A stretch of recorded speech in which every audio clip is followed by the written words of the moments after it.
মধ্যে নেন যে ফেরাউনের সময় যে পিরামিডগুলো কিভাবে তৈরি হলো, আপনার মাথা ঘুরে যাবে। এখনো আমরা এটা মিস্টেরিয়াস, মানুষ বের করতে পারছে না কিভাবে তৈরি হলো। আমরা তো বলি এখন গণিতের যুগ, খুব এগিয়ে যাওয়ার যুগ।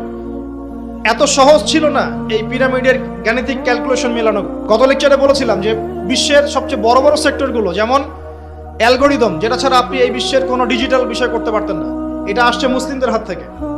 এই যে জাহাজ শিল্পের কথা বলেন, এক্সপোর্ট ইম্পোর্ট পুরোটাই কলাপস করতো জাহাজ শিল্প না থাকলে। এটা এসেছে নূহ আলাইহিস সালামের হাত দিয়ে। বিশ্বের ইতিহাসে এর আগে কোনো নৌযান তৈরি করা হয় নাই, হয়েছে? হয় নাই।